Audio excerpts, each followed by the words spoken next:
क्या आपने कभी ऐसा महसूस किया है कि जिंदगी ने आपको पूरी तरह तोड़ दिया है? जैसे कोई एक झटका आपकी पूरी दुनिया को उलट पुलट कर गया हो।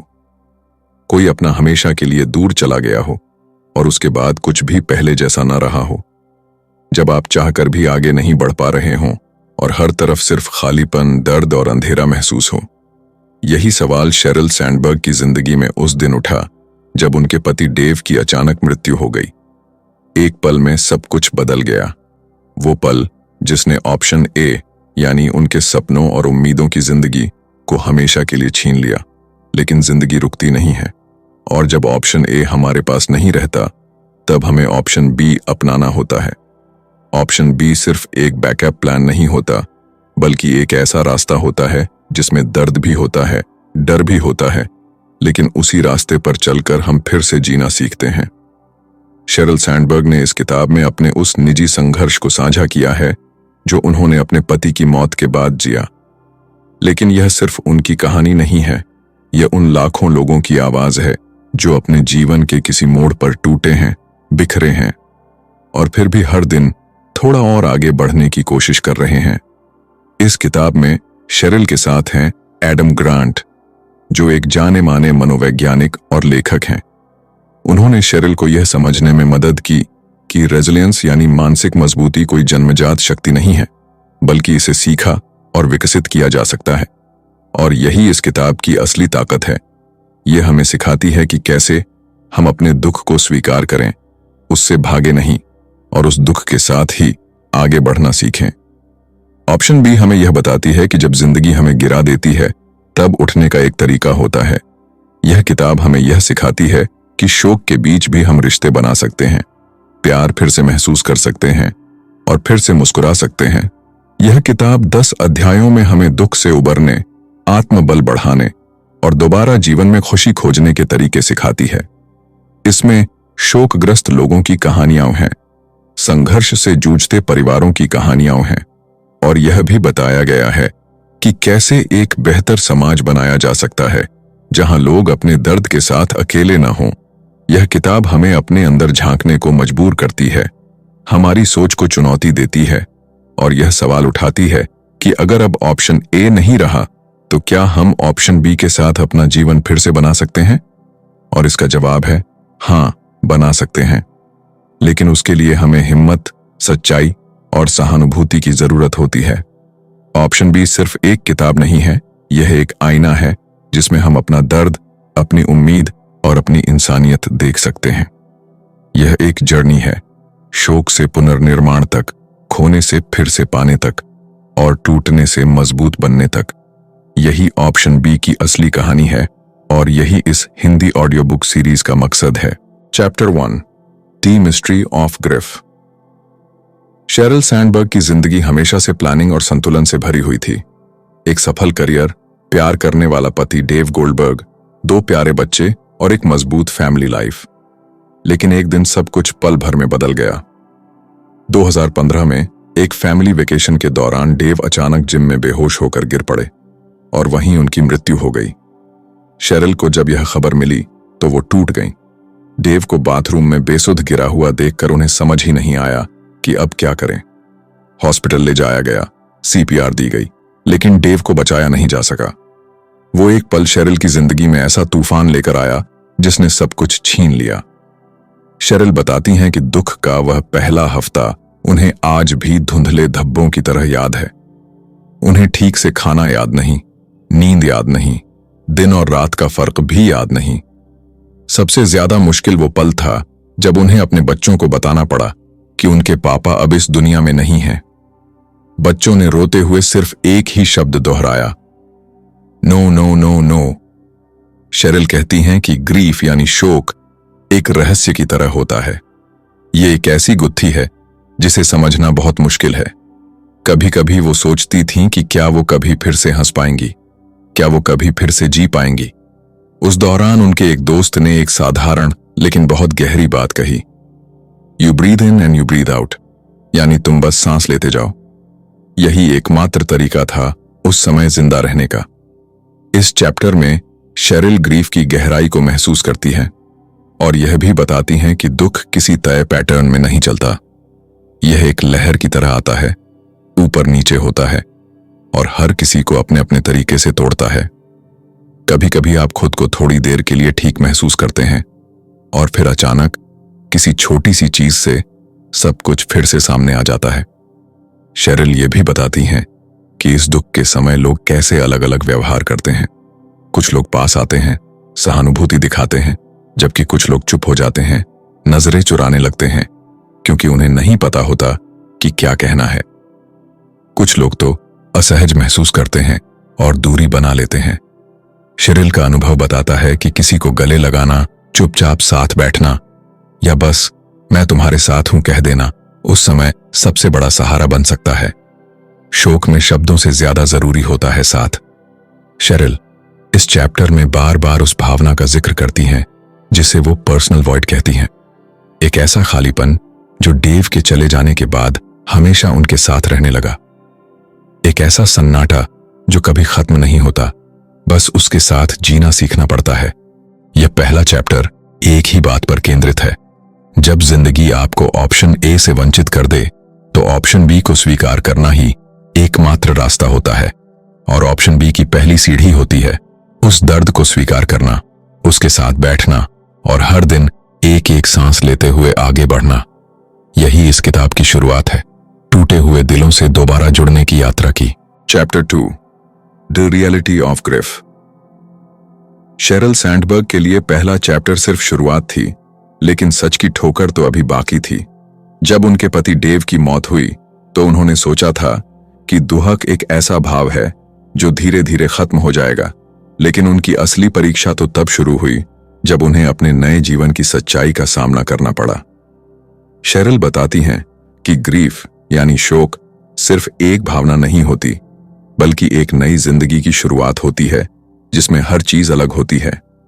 घर खाली हो चुका था, उनकी पहचान बदल गई थी और वे एक ऐसी दुनिया में फंसी थीं जहां सब कुछ उनके पुराने जैसे नहीं था। वे अकेली मां बन गई थीं, एक पत्नी जो अब अकेली रह गई थी, और एक ऐसी महिला जिसे अपनी जिम्मेदारियों को दोबारा संभालना था। इस चैप्टर में शेरिल ने ग्रीफ के उन पहलुओं को विस्तार से समझाया है जिन्हें आमतौर पर लोग महसूस करते हैं लेकिन उन पर बात करना मुश्किल समझते हैं, जैसे कि गिल्ट यानी खुद को दोष देना कि क्या वे कुछ अलग कर सकती थीं जिससे डेव बच सकता था। यह भावना कई लोगों के लिए आम है और शेरिल इसे खुद भी महसूस करती थीं। वो बताती हैं कि कैसे गिल्ट शोक को और गहरा कर देता है और हमें मानसिक रूप से कमजोर कर सकता है। दूसरा पहलू है लोनलीनेस यानी अकेलापन। शेरिल कहती हैं कि अचानक उनके चारों ओर लोग कम होने लगे। न केवल डेव का साथ गया, बल्कि वो लोग भी दूर हो गए जो उनके दुख को समझ नहीं पाते थे। लोनलीनेस उस समय उनके लिए एक ऐसा साथी बन गया जिसे सहना बहुत मुश्किल था। तीसरी चुनौती थी अनसर्टेनिटी यानी अनिश्चितता। उन्होंने अपनी जिंदगी के सारे भविष्य के प्लान खो दिए थे। उनके मन में सवाल थे, अब आगे क्या होगा? बच्चों की परवरिश कैसे होगी? खुद को कैसे संभालें? ये सारे सवाल बिना जवाब के उनके सामने थे। शेरिल इस चैप्टर में बताती हैं कि ग्रीफ का यह दौर लिनियर नहीं होता। कभी कभी वे खुद को बेहतर महसूस करती थीं, तो कभी अचानक एक छोटी सी बात से फिर से टूट जाती थीं। वह भावना लहरों की तरह आती थी जो कभी ऊपर उठती तो कभी नीचे गिर जाती। शेरिल ने यह भी महसूस किया कि ग्रीफ के दौरान सामाजिक व्यवहार कितना अहम होता है। कई बार लोग दुखी इंसान से दूर हो जाते हैं क्योंकि वे नहीं जानते कि कैसे मदद करें। कई बार भले शब्द न कह पाने की वजह से दूरी बढ़ जाती है, लेकिन शेरिल के लिए यह समझना जरूरी था कि सही सहारा सिर्फ शब्दों में नहीं, बल्कि साथ देने में है। वो बताती हैं कि उनके लिए सबसे बड़ी ताकत उनका परिवार, दोस्त और साथी थे, जिन्होंने बिना ज्यादा कुछ कहे बस उनका साथ दिया। उनका साथ देना, सुनना और बस मौजूद रहना शेरिल के लिए हीलिंग की प्रक्रिया का हिस्सा था। शेरिल सैंडबर्ग इस चैप्टर में ग्रीफ के इस जटिल और सच्चे पहलू को बेबाकी से दिखाती है। ग्रीफ एक ऐसा अनुभव है जो हमारे जीवन को बदल देता है, हमारी सोच को चुनौती देता है और हमें मजबूर करता है कि हम अपने आप से और अपने आसपास के लोगों से एक नई तरह की समझ विकसित करें। यह चैप्टर हमें यह सिखाता है कि ग्रीफ सिर्फ दुख नहीं, बल्कि बदलाव की शुरुआत है। जब हम उस बदलाव को स्वीकार करते हैं तभी हम हीलिंग की ओर बढ़ सकते हैं। यही ऑप्शन बी की अगली सीढ़ी है, अपनी नई जिंदगी को समझना और उसके साथ चलना सीखना। Chapter 3 D3Ps। शेरिल सैंडबर्ग की जिंदगी में ग्रीफ का दूसरा चैप्टर खत्म हुआ था, लेकिन सच्चाई यह थी कि उनका सफर अभी शुरू हुआ था। ऑप्शन बी को अपनाने के लिए शेरिल ने जाना कि दुख की गहराई को समझना और उसके साथ जीना सीखना जरूरी था। इस चैप्टर में शेरिल बताती हैं कि ग्रीफ को समझने के लिए हमें 3 महत्वपूर्ण चीजों मीनिंग, कनेक्शन और एक्सेप्टेंस को जोड़ना पड़ता है, जिन्हें वे द 3 Ps यानी 3 हिस्से कहती हैं। पहला हिस्सा है मीनिंग यानी अर्थ। जब कोई हमें छोड़कर चला जाता है तो हम खुद से सवाल करते हैं कि क्यों, क्या इसका कोई मतलब था। शेरिल बताती हैं कि वह इस सवाल से हर दिन जूझती थीं। क्या डेव की मौत का कोई उद्देश्य था? क्या उनके दर्द का कोई अर्थ निकाला जा सकता है? इस सवाल का जवाब ढूंढना आसान नहीं था, लेकिन यह समझना जरूरी था कि जीवन के हर हिस्से में मीनिंग तलाशना हमारी हीलिंग का पहला कदम है। दूसरा हिस्सा है कनेक्शन यानी संबंध। शेरिल बताती हैं कि जब दुख गहरा होता है तब हम खुद को दुनिया से अलग और अकेला महसूस करते हैं। ऐसे समय में हमें अपने परिवार, दोस्तों और अपने आसपास के लोगों से जुड़ना होता है। वे कहती हैं कि कनेक्शन ही वह ताकत है जो हमें टूटने से बचाती है। उनके लिए फेसबुक पर सहानुभूति भरे मैसेज, दोस्तों का साथ और बच्चों की मासूमियत वह सब था जो उन्हें आगे बढ़ने की हिम्मत देता रहा। तीसरा हिस्सा है एक्सेप्टेंस यानी स्वीकार करना। शेरिल बताती हैं कि शुरुआत में उन्होंने अपनी जिंदगी की नई हकीकत को स्वीकार करने से इनकार किया था। उन्होंने कोशिश की कि वे पुराने वक्त में वापस लौट जाएं, लेकिन यह संभव नहीं था। जब उन्होंने स्वीकार किया कि उनकी जिंदगी अब वैसी नहीं रहेगी, तो उन्होंने ऑप्शन बी के रास्ते पर कदम रखा। एक्सेप्टेंस का मतलब यह नहीं था कि वे दर्द भूल गईं या उसे कम आंकने लगीं, बल्कि इसका मतलब था कि वे अपने दुख के साथ जीना सीख गईं। यही एक्सेप्टेंस उन्हें अपनी ताकत वापस पाने में मदद करता है। शेरिल इस चैप्टर में बताती हैं कि ये 3 हिस्से मीनिंग, कनेक्शन और एक्सेप्टेंस हमें ग्रीफ के अंधकार से निकालकर फिर से रोशनी की ओर ले जाते हैं। वे कहती हैं कि इन तीनों को समझकर और अपनाकर ही हम अपने टूटे हुए दिल को जोड़ सकते हैं और फिर से जीना शुरू कर सकते हैं।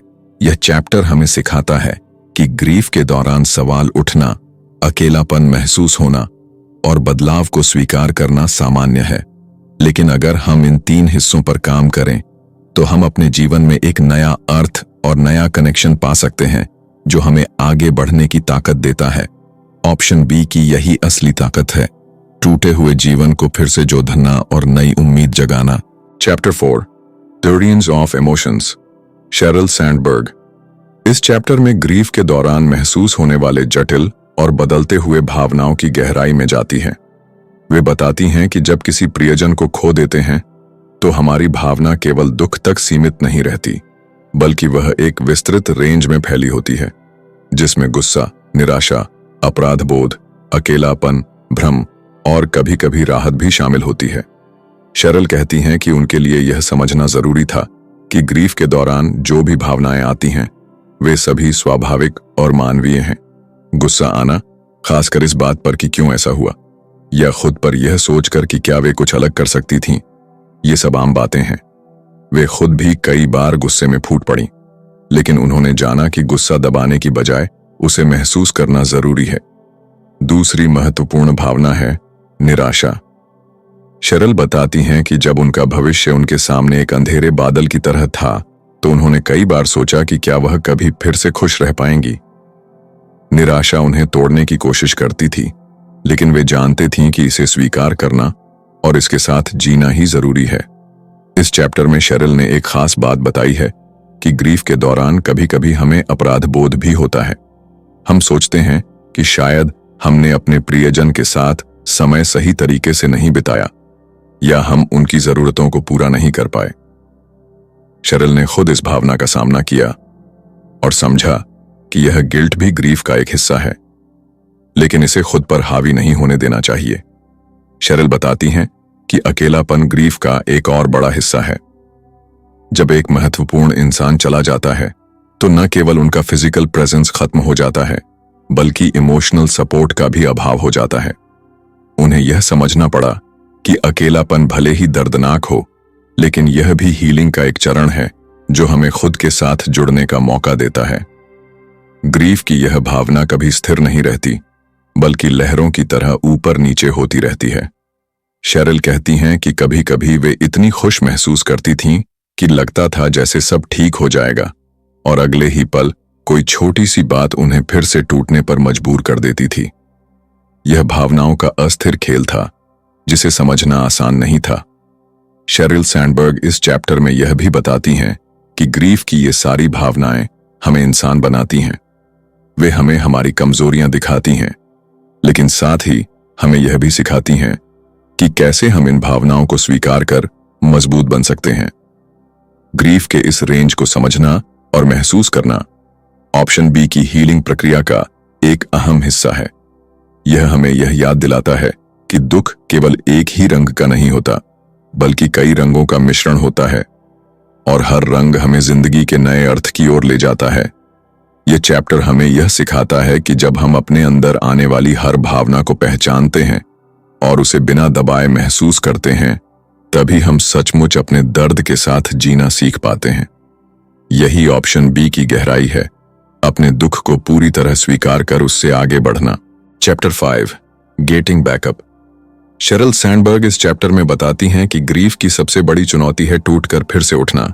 जब किसी को खो देते हैं तो ऐसा लगता है कि जिंदगी ठहर सी गई हो, लेकिन ऑप्शन बी की यात्रा में यह सबसे जरूरी कदम होता है कि हम अपने टूटे हुए हिस्सों को जोड़ाकर फिर से चलना सीखें। शेरिल बताती हैं कि शुरुआत में उनके लिए यह आसान नहीं था। सुबह उठना, बच्चों की देखभाल करना, काम संभालना, हर एक काम भारी और थका देने वाला लग रहा था। वे खुद को खोया हुआ महसूस करती थीं। उनके अंदर डर था कि क्या वे फिर से खुश रह पाएंगी, क्या उनकी जिंदगी वापस पटरी पर आ पाएगी। लेकिन इस चैप्टर में शेरिल ने बताया कि कैसे उन्होंने धीरे धीरे खुद को संभाला।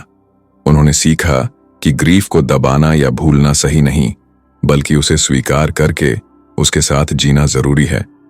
उन्होंने छोटे छोटे कदम उठाए, पहले सिर्फ एक दिन को काटना, फिर 1 घंटे को संभालना। उन्होंने अपने दोस्तों और परिवार से मदद ली, उनकी बात सुनी और खुद को खुला रखने की कोशिश की। शेरिल बताती हैं कि इसमें सबसे बड़ी मदद मिली अपने बच्चों से। उनके बच्चों की मासूमियत और जिंदगी के प्रति उनका उत्साह शेरिल को हर दिन उठने की ताकत देता था। बच्चों की मुस्कान और उनकी जरूरतें शेरिल को आगे बढ़ने के लिए प्रेरित करती थीं। इस चैप्टर में शेरिल यह भी बताती हैं कि ऑप्शन बी की यात्रा में सेटबैक्स आते हैं। कभी कभी लगता था कि वे ठीक हो रही हैं, लेकिन अचानक कोई घटना या याद उन्हें फिर से टूटने पर मजबूर कर देती थी। लेकिन उन्होंने जाना कि यह सामान्य है और इसका मतलब यह नहीं कि हीलिंग रुक गई है। ग्रीफ की प्रक्रिया कभी लिनियर नहीं होती, बल्कि यह ऊपर नीचे होती रहती है। शेरिल ने इस चैप्टर में यह भी समझाया कि खुद से प्यार करना और खुद की देखभाल करना इस यात्रा का अहम हिस्सा है।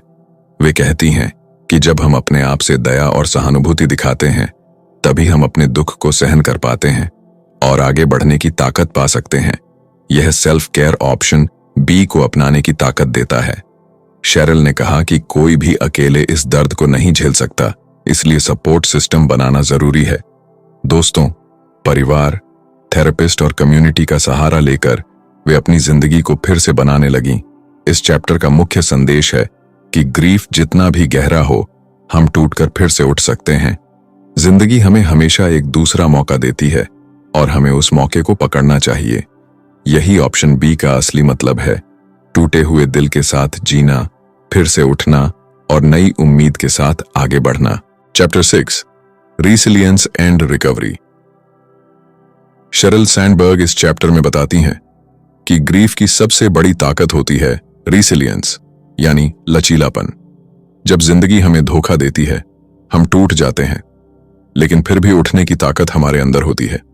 शेरिल कहती हैं कि ग्रीफ का मतलब सिर्फ दुख नहीं, बल्कि हमारी अंदर की ताकत को पहचानने का मौका भी है। वे बताती हैं कि शुरुआत में उन्हें लगता था कि वे कभी ठीक नहीं होंगी, लेकिन धीरे धीरे उन्होंने जाना कि रिकवरी का रास्ता रिसिलियंस से होकर गुजरता है।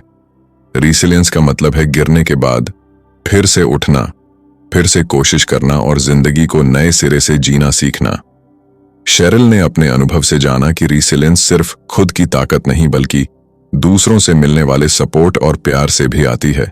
उन्होंने इस चैप्टर में कई ऐसे उदाहरण दिए जहां उन्होंने खुद को टूटते हुए पाया, लेकिन फिर भी उन्होंने खुद को संभाला। वे कहती हैं कि ग्रीफ के दौरान कई बार ऐसा लगता है कि हम अकेले हैं, लेकिन जब हम सपोर्ट नेटवर्क से जुड़ते हैं तो हमें ताकत मिलती है जो हमें आगे बढ़ने में मदद करती है। शेरिल ने यह भी बताया कि रिकवरी की प्रक्रिया लाइनियर नहीं होती। कभी कभी हम 2 कदम आगे बढ़ते हैं और 1 कदम पीछे भी चले जाते हैं, लेकिन इसे फेलियर नहीं समझना चाहिए। यही जिंदगी का हिस्सा है। वे कहती हैं कि खुद पर दया रखना और धैर्य रखना इस प्रक्रिया का सबसे महत्वपूर्ण हिस्सा है। शेरिल बताती हैं कि रिकवरी में खुद को माफ करना बहुत जरूरी है। हम सब गलतियां करते हैं और ग्रीफ के दौरान यह और भी आम हो जाता है कि हम अपने ऊपर कठोर हो जाएं। उन्होंने खुद को माफ करके अपनी हीलिंग को आगे बढ़ाया। इस चैप्टर में शेरिल ने यह भी समझाया कि रिकवरी का मतलब यह नहीं कि हम अपने प्यार करने वालों को भूल जाएं, बल्कि इसका मतलब है कि हम उनके बिना भी जीना सीखें।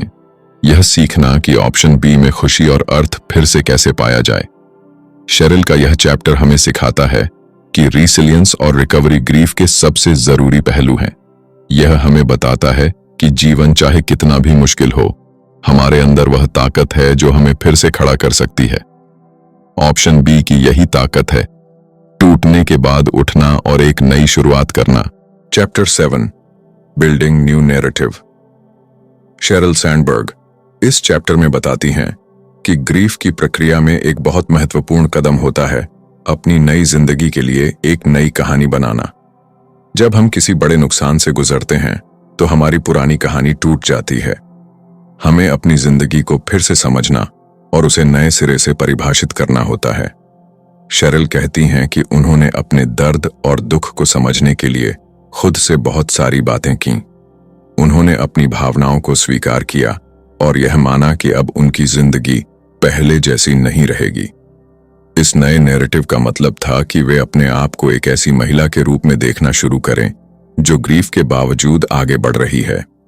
उन्होंने सोचा कि वे सिर्फ एक दुखी पत्नी या मां नहीं हैं, बल्कि एक नई जिंदगी की निर्माता हैं जो अपने बच्चों के लिए और खुद के लिए नई उम्मीदें बना रही हैं। शेरिल ने इस चैप्टर में बताया कि नई कहानी बनाना आसान नहीं था। कई बार उन्हें पुराने वक्त की यादें सताती थीं और वे खुद को कमजोर महसूस करती थीं। लेकिन उन्होंने जाना कि अपनी कहानी को बदलने का मतलब यह नहीं कि वे अपने प्यार को भूल जाएं, बल्कि इसका मतलब है कि वे उस प्यार को अपने जीवन का हिस्सा बनाए रखें और उसके साथ जीना सीखें। इस प्रक्रिया में शेरिल ने जर्नल राइटिंग और रिफ्लेक्शन की मदद ली। वे रोजाना अपने विचारों और भावनाओं को लिखती थीं, जिससे उन्हें क्लैरिटी मिलती थी कि वे कहां खड़ी हैं और आगे क्या करना चाहती हैं। यह नया नैरेटिव उन्हें अपनी जिंदगी की नई डायरेक्शन देता था। उन्होंने इसे अपनी हीलिंग का हिस्सा माना और इसे अपनाकर वे धीरे धीरे अपने दुख को स्वीकार कर आगे बढ़ने लगीं। शेरिल बताती हैं कि जब हम अपनी जिंदगी के लिए नई कहानी बनाते हैं तो हम अपने दुख को एक नए पर्सपेक्टिव से देखते हैं। यह पर्सपेक्टिव हमें मजबूत बनाता है और हमें आगे बढ़ने की प्रेरणा देता है। यह चैप्टर हमें सिखाता है कि ग्रीफ के बाद अपनी जिंदगी की नई कहानी लिखना एक हीलिंग का हिस्सा है। यह हमें अपने आप को फिर से पहचानने और अपने जीवन को नए सिरे से बनाने की ताकत देता है। ऑप्शन बी की यही सीख है, टूटी हुई जिंदगी को फिर से जोड़ना और एक नई उम्मीद के साथ जीना। Chapter 8, support network. Sheryl Sandberg इस चैप्टर में बताती हैं कि ग्रीफ के समय सपोर्ट नेटवर्क की कितनी अहमियत होती है। जब हम गहरे दुख में होते हैं तो अकेले रहना मुश्किल हो जाता है। ऐसे में परिवार, दोस्त और समुदाय का सहारा हमें मजबूती देता है और हमें आगे बढ़ने की ताकत देता है। शेरिल कहती हैं कि उन्होंने अपने ग्रीफ के सफर में अपने दोस्तों और परिवार का बहुत सहारा लिया। उनके लिए यह समझना जरूरी था कि मदद मांगना कमजोरी नहीं बल्कि ताकत की निशानी है। वे बताती हैं कि जब उन्होंने अपने दर्द को साझा किया तो उन्हें बहुत सहानुभूति और प्यार मिला, जिसने उन्हें संभाला। सपोर्ट नेटवर्क सिर्फ भावनात्मक सहारा नहीं देता, बल्कि व्यावहारिक मदद भी करता है। शेरिल ने बताया कि उनके दोस्तों ने बच्चों की देखभाल में मदद की, खाना बनाया और वे उनके साथ हर कदम पर खड़े रहे। इसने शेरिल को आराम दिया कि वे अकेली नहीं थीं और किसी भी मुश्किल में साथ मिला। शेरिल बताती हैं कि ग्रीफ के दौरान अलगाव का खतरा बहुत बड़ा होता है, लेकिन सपोर्ट नेटवर्क हमें इस अकेलेपन से बचाता है। वे कहती हैं कि कभी-कभी लोगों को पता नहीं होता कि वे क्या कहें या करें, लेकिन सिर्फ साथ होना भी बहुत बड़ा सहारा होता है। शेरिल ने यह भी बताया कि उन्होंने प्रोफेशनल सपोर्ट भी लिया। थेरेपिस्ट और ग्रीफ काउंसलर्स ने उन्हें अपनी भावनाओं को समझने और उन्हें प्रबंधित करने में मदद की। यह प्रोफेशनल मदद रिकवरी की प्रक्रिया को आसान बनाती है। शेरिल का कहना है कि सपोर्ट नेटवर्क में शामिल होना, चाहे वह परिवार हो, दोस्त हो या कम्युनिटी ग्रुप्स, ग्रीफ को सहने की ताकत बढ़ाता है। वे हमें यह सिखाती है कि किसी से जुड़ना, अपनी कमजोरियों को स्वीकारना और मदद मांगना हीलिंग का अहम हिस्सा है। यह चैप्टर हमें सिखाता है कि ग्रीफ के समय अकेले नहीं रहना चाहिए। सपोर्ट नेटवर्क की ताकत हमें टूटने से बचाती है और नई जिंदगी की शुरुआत करने में मदद करती है। ऑप्शन बी की यही खूबी है, साथ मिलकर, एक दूसरे का सहारा बनकर हम अपने दर्द को पार कर सकते हैं। Chapter 9, restructuring life. Sherrill Sandberg इस चैप्टर में बताती हैं कि ग्रीफ के बाद अपनी जिंदगी को फिर से व्यवस्थित करना कितना जरूरी होता है। जब कोई बड़ा नुकसान होता है तो हमारी पुरानी रूटीन और प्रायोरिटीज टूट जाती हैं। हमें अपनी जिंदगी के हर हिस्से को नए सिरे से देखना और तय करना पड़ता है कि अब हमें कैसे जीना है। शेरिल कहती हैं कि शुरुआत में उन्हें रोजमर्रा के काम भी बहुत मुश्किल लगते थे। छोटे छोटे फैसले लेना, जैसे कि खाना बनाना या बच्चों की स्कूल की व्यवस्था करना, भारी पड़ता था। उन्हें अपनी जिंदगी की स्ट्रक्चर को फिर से बनाना था ताकि वे आगे बढ़ सकें। इस प्रक्रिया में शेरिल ने सीखा कि फ्लेक्सिबिलिटी जरूरी है। वे बताती हैं कि जिंदगी में बदलाव को स्वीकार करना और अपनी एक्सपेक्टेशंस को एडजस्ट करना हीलिंग का एक महत्वपूर्ण हिस्सा है। उन्होंने अपने लिए नए नियम बनाए, जैसे कि अपने आप को समय देना, अपनी भावनाओं को समझना और छोटे छोटे गोल्स सेट करना। शेरिल ने यह भी बताया कि उन्होंने अपनी प्रोफेशनल लाइफ को भी रिस्ट्रक्चर किया। वे अपने काम के तरीके को बदलने लगीं ताकि वे अपने बच्चों और अपने खुद के हीलिंग के लिए समय निकाल सकें। इस बदलाव ने उन्हें संतुलन बनाने में मदद की और उन्होंने सीखा कि जिंदगी में बैलेंस बनाना जरूरी है। शेरिल का कहना है कि ग्रीफ के बाद रिस्ट्रक्चरिंग का मतलब यह नहीं कि हम अपने पुराने जीवन को पूरी तरह भूल जाएं, बल्कि इसका मतलब है कि हम अपने नए हालात के साथ तालमेल बिठाएं। वे कहती हैं कि यह प्रक्रिया चुनौतीपूर्ण होती है, लेकिन इसे अपनाकर ही हम अपनी जिंदगी को फिर से मीनिंगफुल बना सकते हैं। इस चैप्टर में शेरिल यह भी बताती हैं कि रिस्ट्रक्चरिंग हमें नई ताकत और आत्मविश्वास देती है। जब हम अपनी जिंदगी के नए नियम बनाते हैं और उन्हें अपनाते हैं, तो हम अपने दर्द को पीछे छोड़कर आगे बढ़ने लगते हैं। ऑप्शन बी की यही खूबी है, टूटने के बाद अपनी जिंदगी को फिर से व्यवस्थित करना और एक नई दिशा में बढ़ना। Chapter 10, finding Joy. Sherrill Sandberg इस चैप्टर में बताती हैं कि ग्रीफ के बाद भी जिंदगी में खुशी और आनंद ढूंढना कितना जरूरी है। वे कहती हैं कि दुख के बाद खुशी आना अपराध महसूस हो सकता है, लेकिन यह हमारी हीलिंग प्रक्रिया का एक महत्वपूर्ण हिस्सा है। शेरिल बताती हैं कि जब उन्होंने अपने पति की मृत्यु के बाद पहली बार हंसी महसूस की, तो उन्हें लगा कि शायद वे अपने पति की यादों को धोखा दे रही हैं। लेकिन धीरे धीरे उन्होंने जाना कि खुशी महसूस करना उनका अधिकार है और यह उनके पति के प्रति प्यार को कम नहीं करता। खुशी ढूंढना मतलब छोटे छोटे पलों में जीना सीखना है। शेरिल कहती हैं कि उन्होंने अपने बच्चों के साथ बिताए हर छोटे छोटे पल को संजोना शुरू किया, प्राकृतिक सुंदरता में आनंद लेना और अपनी पैशंस को फिर से खोजा। ये छोटी छोटी खुशियां उनके लिए हीलिंग की नींव बन गईं। शेरिल इस चैप्टर में बताती हैं कि खुशी का मतलब यह नहीं कि ग्रीफ खत्म हो गया है, बल्कि इसका मतलब है कि हम ग्रीफ के साथ जीना सीख गए हैं। उन्होंने जाना कि ग्रीफ और खुशी साथ साथ मौजूद हो सकते हैं और दोनों का होना हमारी मानवीयता का हिस्सा है। शेरिल ने इस चैप्टर में यह भी बताया कि खुशी पाने के लिए ग्रेटिट्यूड यानी आभार की भावना विकसित करना बहुत मददगार होता है। उन्होंने रोजाना उन चीजों के लिए धन्यवाद किया जो उनके पास थीं, चाहे वे कितनी भी छोटी क्यों ना हो। यह अभ्यास उन्हें सकारात्मक सोच और बेहतर मानसिक स्थिति की ओर ले गया। शेरिल का कहना है कि ऑप्शन बी का असली मतलब है दुख के बाद भी जिंदगी में नई खुशी और आशा पाना। वे हमें सिखाती हैं कि खुशी पाने के लिए हमें अपने दुख को स्वीकार करना होगा, लेकिन उससे आगे बढ़ना भी सीखना होगा। यह चैप्टर हमें यह समझाता है कि ग्रीफ के बाद खुशी कोई कॉन्ट्रडिक्शन नहीं है, बल्कि हीलिंग का एक जरूरी हिस्सा है। ऑप्शन बी हमें सिखाती है कि हम टूटने के बाद भी एक मीनिंगफुल और जॉयफुल जिंदगी जी सकते हैं। शेरिल सैंडबर्ग की किताब ऑप्शन बी एक ऐसी भावनात्मक और वास्तविक यात्रा है जो हमें यह समझने में मदद करती है कि जब जिंदगी अचानक हमें ऐसी स्थिति में ला खड़ा करती है जिसे हमने कभी चुना ही नहीं था, तब भी हम जीने का विकल्प चुन सकते हैं। जब शेरिल ने अपने पति को अचानक खो दिया तो उनकी दुनिया एकदम बिखर गई। एक सफल करियर, प्यारे बच्चे और खुशहाल पारिवारिक जीवन के बीच से अचानक वह धरती जैसे खिसक गई। लेकिन इस अंधेरे में भी उन्होंने धीरे धीरे अपने भीतर की ताकत को पहचाना, अपने दर्द को स्वीकार किया और अपने बच्चों के लिए, अपने लिए एक नई जिंदगी की नींव रखी। ऑप्शन बी ग्रीफ से उबरने, रेजिलियंस विकसित करने और नई कहानी गढ़ने का गाइड है।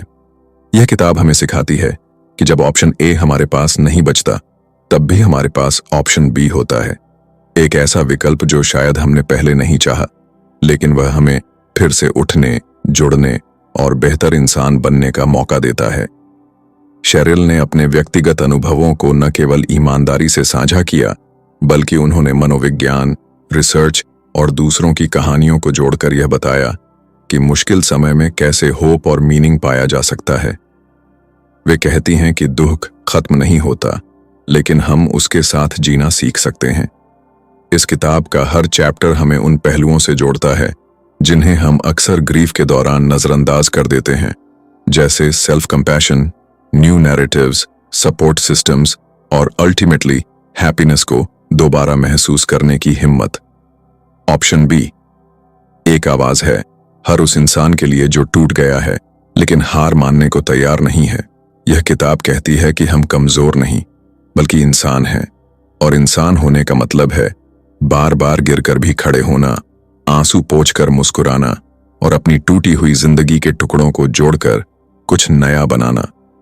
अगर आपको यह हिंदी ऑडियो बुक पसंद आई हो तो हमारे चैनल हिंदी ऑडियो बुक को जरूर सब्सक्राइब कीजिए। यहाँ हम ऐसी ही जिंदगी बदलने वाली किताबों को आपकी भाषा में, आपकी भावनाओं के साथ प्रस्तुत करते हैं, ताकि हर कहानी सिर्फ सुनी न जाए बल्कि महसूस की जाए। हर किताब एक नई सोच है, हर कहानी एक नई दिशा। तो जुड़े रहिए हमारे साथ और सुनते रहिए वो आवाजें जो दिल को छू जाएं और आत्मा को हिम्मत दे जाए। धन्यवाद।